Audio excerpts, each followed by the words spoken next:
Saudara-saudara yang terkasih dalam nama Tuhan Yesus Kristus, kita berdoa.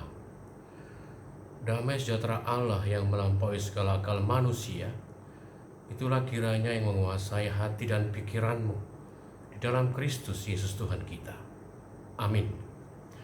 Saudara-saudara terkasih dalam nama Tuhan Yesus Kristus, firman Tuhan yang kita dengarkan pada saat ini, pada ibadah kita Minggu 10 Mei 2020, Minggu Kantate, yang berarti nyanyikanlah nyanyian baru bagi Allah. Firman Tuhan diambil dari kitab Wahyu pasal 12 ayat 10 hingga ayat 12. Demikian tertulis. Dan aku mendengar suara yang nyaring di sorga berkata, sekarang telah tiba keselamatan dan kuasa dan pemerintahan Allah kita, dan kekuasaan Dia yang diurapinya, karena telah dilemparkan ke bawah pendakwa saudara-saudara kita yang mendakwa mereka siang dan malam di hadapan Allah kita. Dan mereka mengalahkan Dia oleh darah anak domba dan oleh perkataan kesaksian mereka, karena mereka tidak mengasihi nyawa mereka sampai ke dalam maut. Karena itu bersukacitalah, hai sorga, dan hai kamu sekalian yang diam di dalamnya. Celakalah kamu, hai bumi dan laut, karena iblis telah turun kepadamu dalam geramnya yang dahsyat, karena ia tahu bahwa waktunya sudah singkat. Saudara-saudara yang terkasih dalam nama Tuhan Yesus Kristus, mudah-mudahan kita semua memiliki pendengaran yang baik. Karena jika pendengaran kita terganggu, kita akan kehilangan banyak hal yang tidak ternilai. Adapun maksudnya di sini tentang pendengaran yang baik bukan terutama mengenai kualitas telinga pendengaran kita, tetapi lebih mengarah kepada sikap kita yang mencamkan, menangkap, menyaring, serta memegang apa yang kita dengarkan. Saudara, apa yang kita dengarkan umumnya akan mempengaruhi hidup kita. Jika kita mendengar berita buruk atau bad news yang mengarah kepada diri kita, keluarga kita, sahabat-sahabat kita, biasanya itu membuat kita sedih, putus asa, marah. Sehingga pada umumnya kita akan menghindari untuk mendengar berita-berita buruk. Itu sebabnya kadang kita langsung merasa was-was, cemas jika ada tiba-tiba telepon tengah malam berdering di rumah kita. Wah, ada apa ini? Langsung kita bertanya, bagaimana anak-anak? Sering kita jadi jantungan. Umumnya kita tidak kuat mendengar kabar buruk, langsung lemas, hilang kesadaran, hilang konsentrasi. Saudara mungkin punya pengalaman yang sama dengan saya. Saya dan keluarga pernah beberapa kali mendapat telepon gelap tengah malam menjelang pagi. Ditelepon oleh orang yang tidak dikenal, dan tiba-tiba dia mengabarkan, wah, anak bapak kecelakaan dan sekarang butuh pertolongan, dan kemudian butuh biaya secepatnya. Kita sempat kaku, dan tiba-tiba kalau tidak kita mencoba cepat waras atau sadar, pasti kita akan tertipu. Setelah dikonfirmasi, wah, ternyata memang rencana mereka hendak menipu. Syukurlah kami tidak sempat tertipu. Mudah-mudahan juga saudara-saudara tidak pernah tertipu dengan hal-hal yang seperti itu. Maksudnya adalah sekarang ini dan ke depan hati-hatilah, saringlah berita yang kita dengar yang berupaya memperdaya kita dengan membuat kita terkejut, memperdaya kita dengan menawarkan kemudahan usaha, kemudahan keuntungan. Jangan mudah tergiur dengan hadiah-hadiah yang menarik yang ditawarkan media-media. Hati-hatilah agar kita jangan tertipu dan menyesal. Begitu juga saudara-saudara, banyak korban atau banyak konten media sosial saat ini yang berusaha membuat takut, merongrong, menghasut, memanipulasi iman kepercayaan kita, berusaha mengaburkan apa yang telah lama kita percayai, berusaha mematahkan, melemahkan, menyangkal, bahkan sampai-sampai menghina apa yang kita percayai sebagai ajaran iman kita sebagai orang Kristen. Sehingga berita yang kita dengar, kalau kita tidak siap mewaspadainya, siap mengawasinya, siap mengantisipasinya, bisa melemahkan iman orang percaya. Berarti itu melemahkan gereja. Kita saja yang sudah lama mengenal iman Kristen masih bisa terpancing, terganggu, bahkan kadang-kadang menjadi ragu. Apalagi anak-anak kita yang pemahaman imannya masih muda, masih lembek, mudah jatuh. Dan untuk itu kita harus awasi konten-konten yang diikuti anak-anak kita, agar jangan sampai meragukan iman yang telah kita tabur untuk mereka percayai. Saudara-saudara yang dikasihi Tuhan Yesus Kristus, firman Tuhan ayat khotbah kita yang sudah kita baca tadi dimulai dengan aku mendengar suara nyaring di sorga. Aku di sini adalah orang yang menerima pewahyuan itu. Dalam penglihatannya dia sedang berada di sorga. Apa yang dia dengar? Bahwa Allah bertindak, bahwa Allah Bapa dan Yesus Kristus bangkit dengan kuasanya, bahwa Allah memerintah. Apa tindakan yang dilakukan Allah bersama Kristus? Tindakan itu adalah mengusir dan melemparkan pihak-pihak yang berusaha membuat onar, atau pihak-pihak ini yang disebut pendakwa-pendakwa yang tidak henti-hentinya siang dan malam berjuang dengan saksi dusta dan kebohongan, berusaha menganulir, membatalkan, melemahkan, memburuk-burukkan, mematahkan semua kesaksian dan kesetiaan iman setiap orang percaya di hadapan Allah. Jadi dengan apa dikalahkan para pendakwa-pendakwa itu? Itu dikalahkan dengan darah anak domba, darah kurban perdamaian, darah Kristus, dan juga dengan kesaksian hidup yang mempertaruhkan nyawa dari setiap orang percaya. Kesaksian hidup yang tidak mengasihani nyawanya sendiri dari setiap orang percaya. Jadi saya ulangi, saudara-saudara, dengan apa dikalahkan pendakwa-pendakwa itu? Dengan apa kita bisa mengalahkan pendakwa-pendakwa itu? Yang pertama adalah mengatakan kebenaran salib Kristus, kebenaran penebusan Kristus, kebenaran kematian Kristus, dan kebenaran kebangkitan Yesus Kristus. Juga dengan apa kita kalahkan? Dengan menunjukkan kesaksian hidup yang bertaruh nyawa, kesaksian hidup yang penuh penderitaan dari setiap orang percaya. Apa yang diucapkan atau apa yang disaksikan orang percaya dengan begitu yakin? Yang mereka saksikan adalah apa? Adalah iman pada darah anak domba, iman pada salib Kristus, iman pada kematian Kristus, iman pada kebangkitan Kristus. Keyakinan akan kebenaran itu membuat mereka tidak gentar terhadap kengerian dari serangan iblis. Bahkan tidak gentar untuk mati demi mempertahankan iman pada darah anak domba. Setan dan pendakwa dibuat tidak berdaya. Karena apa? Karena orang percaya tidak takut lagi, bahkan tidak takut untuk kematian. Sehingga dikatakan di ayat 11, mereka tidak mengasihani nyawa mereka sampai ke dalam maut. Saudara-saudara, siapa para pendakwa itu? Pendakwa itu adalah setan yang melakukan fitnahan. Di perjanjian baru, Satan atau setan disebut sebagai oknum yang membuat teror, penjahat yang selalu menakut-nakuti, musuh Tuhan dan umatnya. Tuhan Yesus Kristus menyebutnya sebagai penguasa dunia dalam Yohanes 12 ayat 31, Yohanes 14 dan seterusnya. Setan itu pembohong dan bapa semua kebohongan. Itu tertulis dalam Yohanes 8 ayat 44. Setan juga disebut sebagai penyesat seluruh dunia dan juga sebagai penuduh saudara-saudara seiman kita.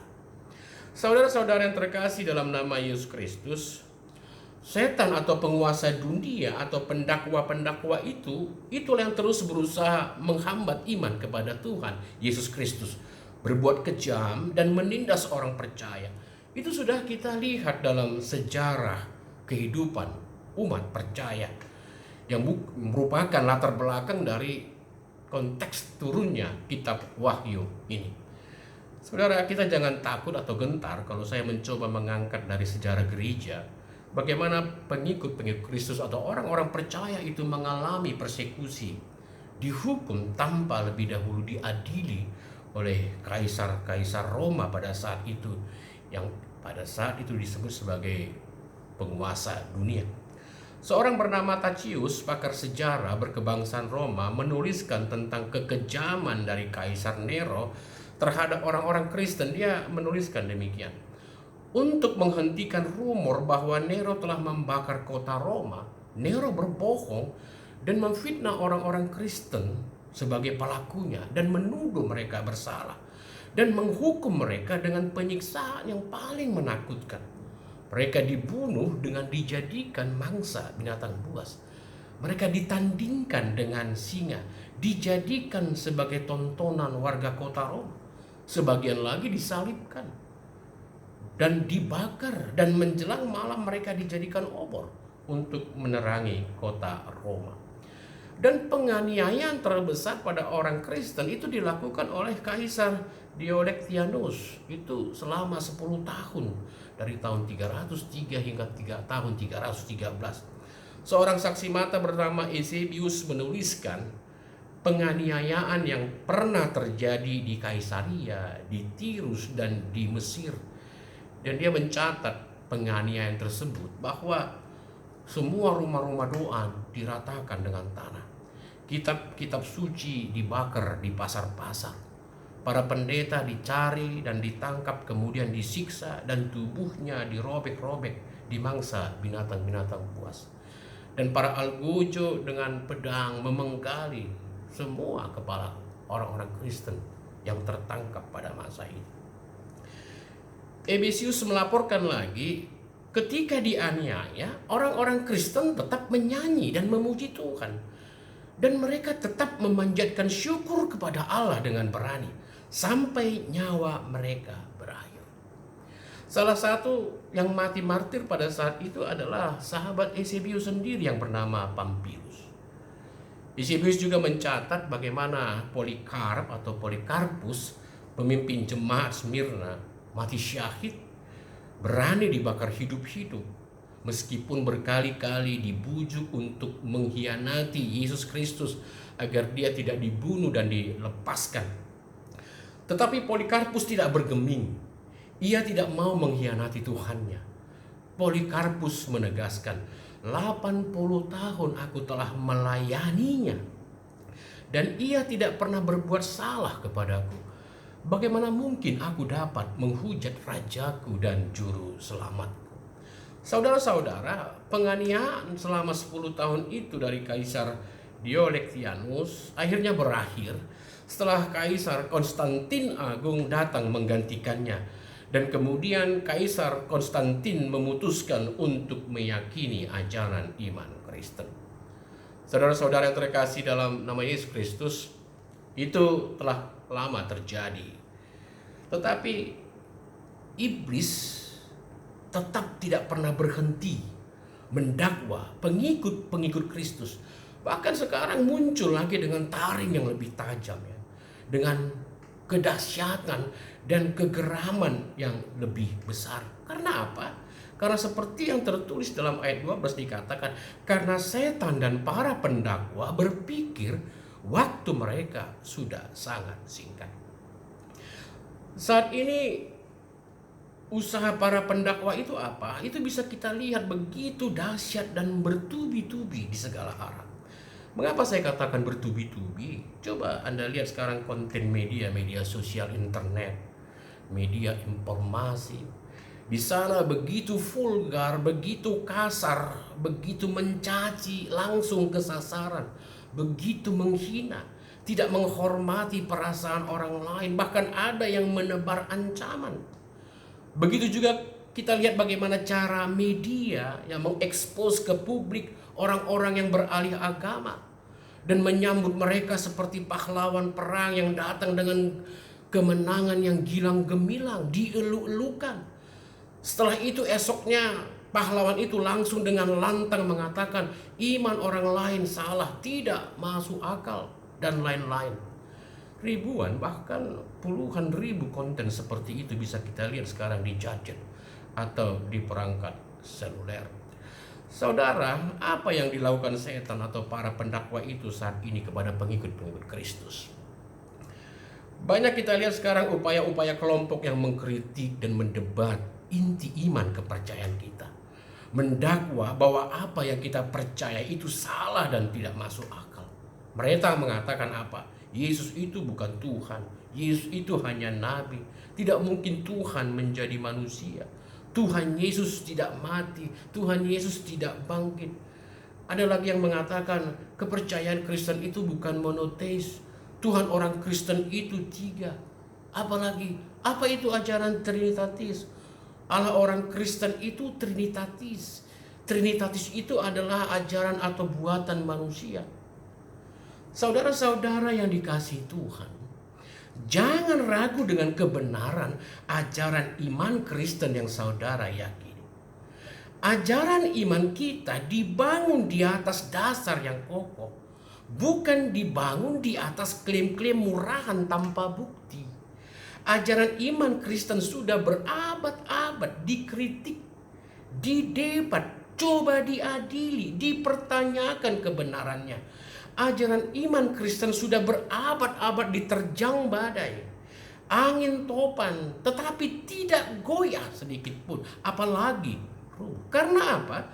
Karena iman kita dibangun atas saksi-saksi hidup, dibangun atas saksi-saksi mata, dibangun atas kesaksian rasul-rasul yang hidup, yang melayani, yang melakukan mukjizat bersama Yesus, yang melihat kebenaran dan kesucian Kristus. Ajaran iman kita dibangun dari saksi-saksi mata yang melihat Yesus disalib, melihat Yesus mati dan menyaksikan kebangkitan Yesus. Saudara, apa yang bisa mengalahkan semua tuduhan jika ada tuduhan ditimpakan kepada kita? Kita akan memenangkan semua tuduhan jika apa? Jika kita memiliki saksi. Apa itu? Saksi hidup, saksi mata yang membenarkan kesaksian kita atau membenarkan argumen kita. Kita tidak akan takut diperhadapkan dengan siapapun dalam tuduhan apapun jika ada saksi yang menguatkan kita. Itu sebabnya ajaran iman kita bertahan terus sampai sekarang. Karena apa? Karena benar. Karena ada saksi-saksi yang membenarkannya. Siapa saksi mata atau saksi hidup dari ajaran yang kita imani? Para rasul berani bersaksi dengan nyawanya, yang menjadi martir karena imannya kepada Yesus. Mereka bersaksi tanpa takut mati, mengatakan Yesus adalah Tuhan. Kalau satu ajaran itu tidak benar, tidak mungkin ada manusia yang mau berkorban untuk kepercayaan yang palsu.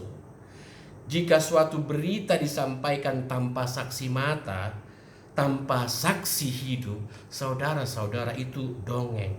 Mengapa kita percaya kepada dongeng-dongeng? Mengapa kita percaya kepada orang yang menceritakan dongeng? Seperti yang dilakukan para pendakwa siang malam tanpa henti, mengklaim kebenarannya tapi tanpa bukti. Seperti di ayat 10. Begitu juga orang-orang yang ada di Roma pada masa itu, berani menjadi martir, mempertahankan nyawanya demi imannya. Karena apa? Karena mereka mendengarkan berita keselamatan itu, berita sukacita itu langsung dari rasul-rasul yang melihat dengan kepala, dengan mata mereka sendiri. Jangan pernah ragu dengan kebenaran imanmu. Ajaran Trinitatis, saudara-saudara, itu bukan doktrin yang dibuat manusia.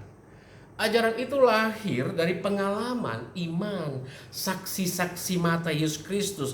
Dan itu menjadi pengakuan iman. Kita katakan pengakuan iman rasuli atau pengakuan iman para iman-iman. Pengakuan iman semua rasul.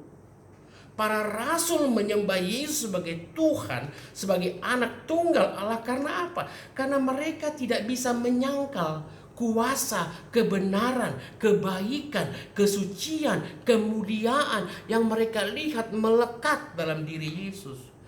Mereka bisa merasakan dan melihat ketuhanan yang nyata pada diri Yesus itu. Pengalaman mereka bersama Yesus itulah yang menjadi dasar iman mereka kepada Yesus. Yesus itu sungguh Tuhan. Yesus sendiri mengatakan dirinya apa? Aku Mesias. Tertulis dalam apa? Yohanes 4 ayat 25 sampai 26. Dan Yesus mengatakan apa? Aku anak Allah. Yohanes 10 ayat 36. Ketuhanan Yesus bukan dongeng. Kealahan Yesus bukan dongeng. Kebangkitan Yesus bukan dongeng. Turunnya Roh Kudus yang memberi kuasa bukan dongeng. Tanpa Roh Kudus yang bekerja, gereja tidak akan tetap berdiri sampai sekarang dan terus berdiri sampai kedatangan Kristus yang kedua kali. Jadi saudara-saudara, itu juga kalau ada keraguan pada imanmu tentang ajaran yang kau yakini, datang ke para pelayan yang bisa menguatkanmu agar engkau tidak disesatkan para pendakwa. Saudara-saudara, sudah dikatakan dalam ayat 12, setan akan geram dan berusaha memakai segala cara untuk memperdaya, memperlemah kita agar iman kita hancur. Saudara-saudara ingat, imanmu adalah milikmu. Imanmu adalah keselamatanmu. Untuk keselamatanmu di dunia dan jalan yang membawamu kepada keselamatan di sorga. Setiap pribadi orang percaya harus masing-masing bertanggung jawab untuk memelihara dan berjuang untuk imannya. Imanmu yang menyelamatkanmu. Iman orang lain tidak bisa menyelamatkanmu. Jangan andalkan orang lain untuk kekuatan imanmu. Jangan bersandar pada iman suami, kepada iman istri, kepada iman saudara-saudaramu untuk keselamatanmu. Saya juga dengan tegas mengatakan begini, jangan bersandar pada iman pendetamu, pada iman para pelayanmu. Jangan langsung lemah, langsung kecewa jika ada temanmu atau publik figur idolamu beralih agama. Jangan gantungkan kekuatan imanmu pada manusia. Gantungkan imanmu pada kesaksian rasul-rasul Yesus dan pada Tuhan Yesus sendiri. Bisa lihat di kontenmu sekarang yang mengaku pendeta, biarawati bisa beralih menjadi pendakwa iman Kristen. Layaknya seperti lampu-lampu yang redup dan akhirnya padam. Jangan katakan kok padam imannya ya. Jangan katakan kok tiga-tiganya begitu ya. Semua itu pasti terjadi karena kedangkalan iman. Tetapi apa yang kita lihat? Tiba-tiba dari kedangkalan iman, mereka berubah wujud berbicara seperti para pahlawan-pahlawan iman. Itu kesia-siaan. Saudara-saudara lihat, 100 pendeta meninggalkanmu, 1000 pendeta, 1000 pelayan dipanggil Tuhan untuk melayanimu. Saudara-saudara, banyak motivasi orang beralih keyakinan agama. Dan memang itu hak setiap orang. Tentu ada yang beralih karena apa? Menemukan kebenaran. Karena apa? Beralih keyakinan karena hubungan cinta. Beralih keyakinan karena promosi pekerjaan, kemudahan kerja. Beralih keyakinan untuk popularitas. Banyak alasan-alasan lain. Ada banyak orang percaya berkata demikian. Pak Pendeta, banyak kerugian yang kutanggung karena imanku. Kerugian-kerugian itu membuatku semakin ragu, membuat aku mempertimbangkan imanku. Kerugian apa? Kerugian dunia membuat iman ragu. Kerugian dunia membuat iman ragu. Itu terbalik. Iman itu diberikan kepada kita untuk mengatasi dunia, agar kita tidak lemah dan kalah menghadapi godaan dunia. Iman itu menguatkan, memulihkan kita ketika kita banyak mengalami kekecewaan dalam hidup ini. Karena apa? Karena hidup ini tidak ada kepastian. Tidak ada orang yang bisa memastikan hidupnya. Oleh sebab itu, kita beriman kepada Kristus karena Dia adalah Tuhan yang bisa mengalahkan dunia. Iman kepada Kristus menuntun kita ke arah sukacita. Kegembiraan dan sukacita adalah perasaan seseorang yang bagaimana? Yang merasakan kepastian dari janji Kristus. Orang beriman adalah seseorang yang pasrah kepada Kristus dan membiarkan Kristus sebagai raja yang menguasai hidupnya dalam segala hal. Sebab itu dikatakan, bersabarlah menderita bersama Kristus. Bertahanlah dalam penderitaanmu. Jangan lepaskan dirimu dari Kristus. Jangan lempar imanmu. Imanmu adalah keselamatan. Jika imanmu berat, berarti keselamatanmu semakin besar. Saudara-saudara, iman yang mengikuti arus tidak ada tantangan. Iman yang berani melawan arus membutuhkan tenaga. Itu akan melatihmu semakin kuat dan semakin mantap berjalan di dalam keselamatan, seperti dikatakan Paulus dalam Timotius ya. Bertandinglah dalam pertandingan iman yang benar dan rebutlah hidup yang kekal. Kemudian dikatakan juga kepada jemaat Filipi, taat, kerjakan keselamatanmu dengan takut dan gentar. Jadi saudara-saudara, jangan remehkan iman kepada Kristus, karena hanya itu satu-satunya kebenaran yang membawa kita kepada keselamatan. Iman yang lahir dari kesaksian-kesaksian. Pertahankan imanmu dengan sungguh-sungguh. Jangan karena tawaran-tawaran, kemudahan, janji akan keuntungan dunia kita menggadaikan iman kita. Para saksi mata Kristus dan semua orang percaya yang setia mensyukuri hidup yang mereka terima. Bersukacita pada apa yang diberikan Tuhan. Mereka tidak terpaku kepada hidup yang sementara ini. Tetapi apa? Tetapi dengan iman mereka bersukacita atas keselamatan yang akan mereka dapatkan dari Tuhan. Apa yang dikatakan Paulus tentang imannya? Aku telah mengakhiri pertandingan yang baik. Aku telah mencapai garis akhir dan aku tetap memelihara iman. Itu dikatakannya dalam 2 Timotius 4 ayat 7. Jadi apa? Mari perjuangkan iman. Kita tetaplah digelanggang dan rebut kemenanganmu. Saudara-saudara yang dikasihi Tuhan Yesus, kata percaya atau iman itu sebenarnya ingin mengatakan apa? Bahwa dengan iman kita hendak mengatakan yang menentukan sesuatu bagiku atau bagi kita bukan otak atau ego kita atau kenyataan.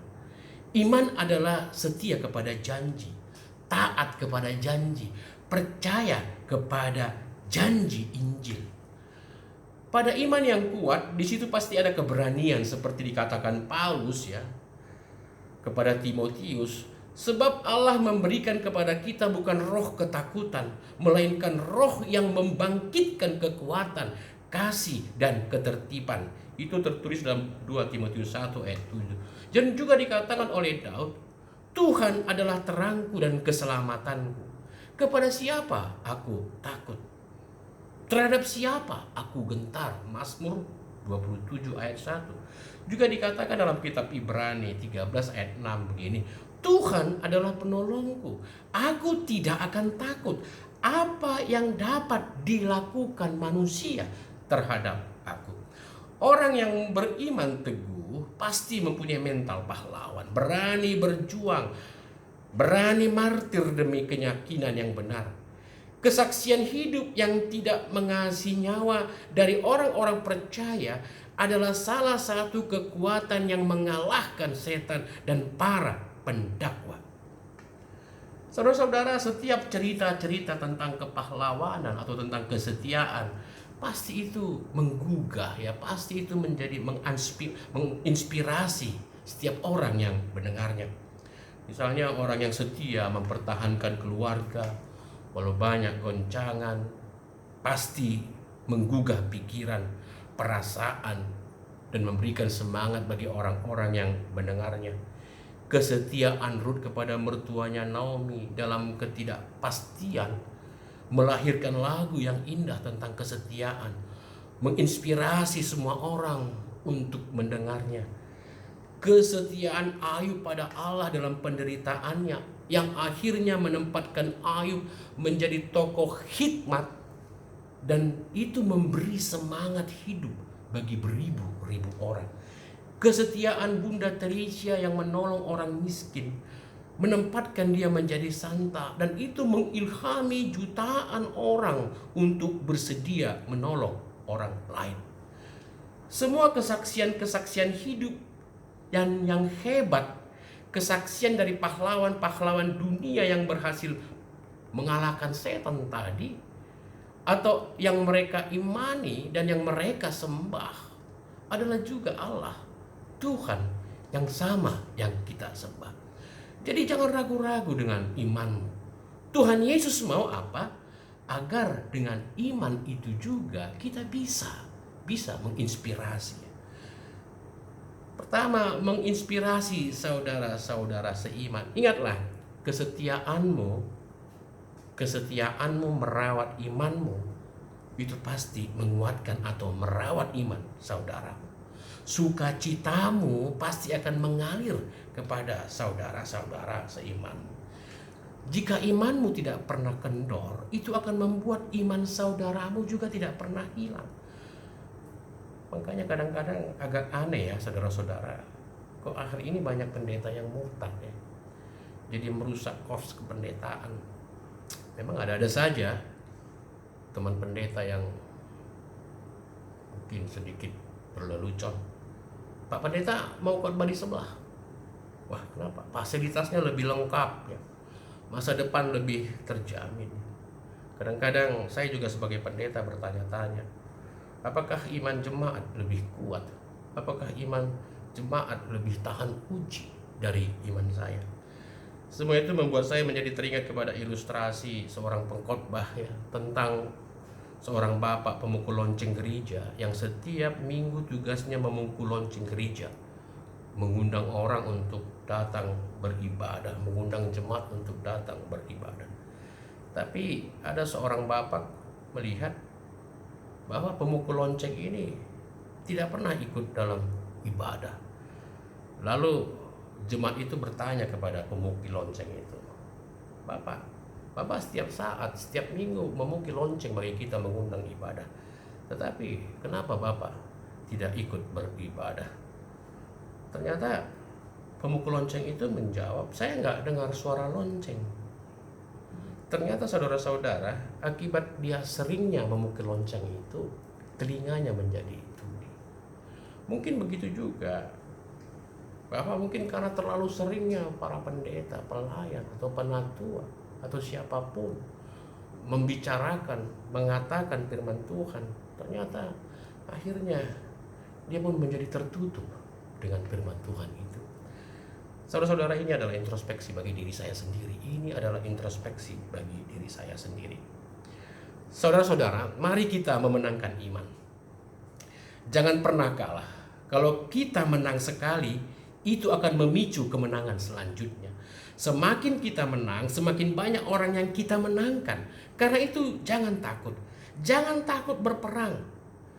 Kemenangan iman kita akan menular kepada orang lain. Ibarat kita memberi semangat kita ke tim-tim lain untuk menang. Sungguh-sungguhlah berjuang dan sungguh-sungguhlah memenangkan kemenanganmu.